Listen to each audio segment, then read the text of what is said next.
Olá, webjuristas! Bem-vindos a mais um Notícias Jurídicas. Imagine a cena. Você está num show da sua banda favorita.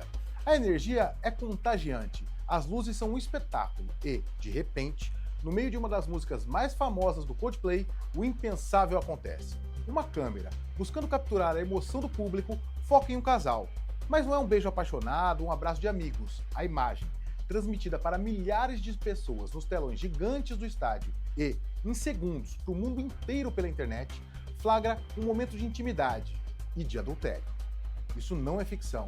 Foi o que aconteceu e as notícias divulgaram isso ao redor do mundo inteiro. Mas a pergunta que nós, do Notícias Jurídicas, queremos responder hoje é a seguinte, e ela vai muito além da fofoca. E se essa cena tivesse acontecido aqui, no Brasil? Prepare-se, porque nós vamos mergulhar fundo nessas questões de direito de imagem, na proteção da vida privada e também na nossa poderosa Lei Geral de Proteção de Dados, a LGPD.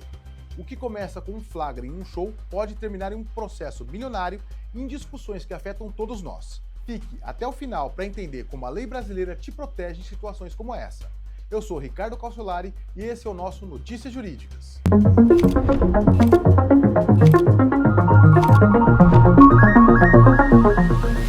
Muita gente pensa que o direito à imagem se resume a não poder usar uma foto sua num anúncio sem a sua autorização. Mas ele é muito mais do que isso. O direito à imagem é um direito da personalidade. Isso significa que ele nasce com você e é parte inseparável da sua existência. Ele se divide em dois aspectos principais: a chamada imagem retrato e a imagem atributo. A imagem retrato é a sua aparência física, seu rosto, seu corpo. Usá-la sem o seu consentimento, como no caso do telão do Coldplay, já é uma violação clara. Mas a situação fica ainda mais grave quando analisamos a imagem atributo. A imagem atributo é o conjunto de qualidades que a sociedade atribui a você. Sua reputação profissional, sua fama de boa pessoa, sua credibilidade no mercado e na sua família. Ao exibir um adultério, a produtora do show não expôs apenas a face numa multidão. Ela atribuiu àquela imagem uma carga extremamente negativa, associando-a à própria infidelidade, à quebra de confiança. Ela feriu a honra e a reputação daquelas pessoas de forma devastadora. E a lei brasileira é muito clara ao proteger isso. O Código Civil, em seu artigo 20, reforça: salvo se autorizadas ou se necessárias à administração da justiça ou à manutenção da ordem pública, a divulgação de escritos, a transmissão da palavra ou a publicação, a exposição e a utilização da imagem de uma pessoa poderão ser proibidas, a seu requerimento ou sem prejuízo da indenização que couber, se lhe atingirem a honra, a boa fama ou a respeitabilidade, ou se destinarem a fins comerciais. A LGPD veio para regulamentar o tratamento de dados pessoais. E o que é um dado pessoal? Segundo a lei, é qualquer informação relacionada a uma pessoa natural, identificada ou identificável. O seu nome é um dado pessoal, seu CPF é um dado pessoal. E a sua imagem? Com certeza ele é um dado pessoal. Através do seu rosto, você é perfeitamente identificável. Então, no momento em que a câmera da produtora do evento capturou a imagem daquele casal, ela realizou uma coleta de dados pessoais. No momento em que essa imagem foi exibida no telão, ela realizou uma operação de tratamento e uso de dados pessoais. E para fazer isso legalmente, a empresa precisaria de uma base legal e, principalmente, da autorização dos envolvidos. A Lei Geral de Proteção de Dados prevê 10 hipóteses que autorizam o tratamento de dados. A mais famosa é o consentimento, a autorização. A produtora pediu autorização para exibir aquele casal, para exibir a foto deles? Obviamente não. O consentimento precisa ser livre, informado e inequívoco. A empresa poderia alegar legítimo interesse para exibir a emoção do público? Talvez. Filmar a multidão de forma panorâmica, onde os indivíduos não são o foco, é uma coisa. Mas, quando a câmera realiza um close, individualizando a pessoa e expondo-a em uma situação vexatória, o legítimo interesse da empresa esbarra violentamente nos direitos de liberdade fundamentais do titular de dados, nesse caso o casal. O direito à privacidade e à imagem deles prevalece sobre o interesse da empresa de gerar engajamento no telão. A exposição de um ato íntimo, como que foi noticiado, toca diretamente na esfera da vida sexual da pessoa.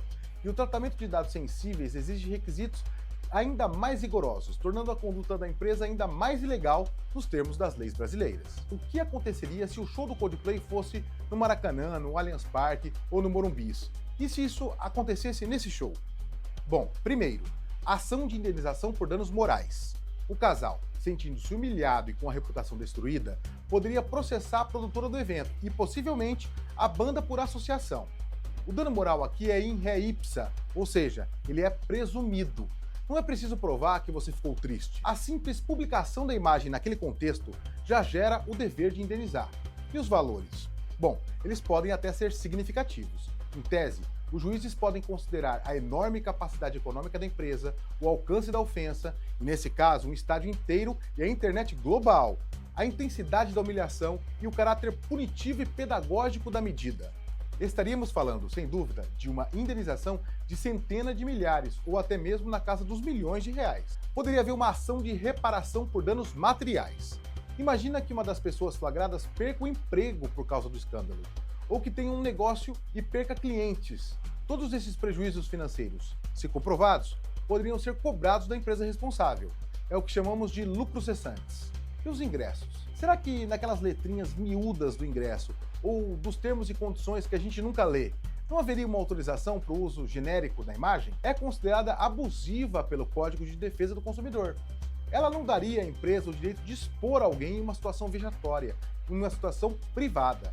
O direito à dignidade humana está acima de qualquer contrato ou dessas letrinhas miúdas. Mesmo aqui no Brasil, já viralizaram alguns vídeos de exposição de traição, no estilo chá revelação, em que a revelação, a bem da verdade, é um término de relacionamento com exposição na rede mundial de computadores. A Lei Geral de Proteção de Dados não é só para grandes empresas. Ela nos ensina sobre uma cultura de respeito à privacidade. A proteção da imagem e da privacidade é um dos pilares da nossa dignidade humana. Conhecer seus direitos é o primeiro passo para protegê-los. E você? O que você achou dessa situação? Acredita que a indenização deveria ser milionária ou menor? Você lê os termos e as condições dos eventos que frequenta? Deixe a sua opinião aqui nos nossos comentários. O debate só enriquece o nosso canal. E se você gosta de entender seus direitos de uma forma clara e direta, não se esqueça de se inscrever nesse canal, ativar as notificações e, claro, deixar seu like para que o YouTube entenda que esse conteúdo é relevante e o entregue a mais pessoas. Assim, todos ficaremos informados. Para quem quiser se aprofundar no tema de hoje, deixamos algumas sugestões na descrição desse vídeo, com links para legislação e artigos especializados. Um grande abraço e até o próximo Notícias Jurídicas. Até lá!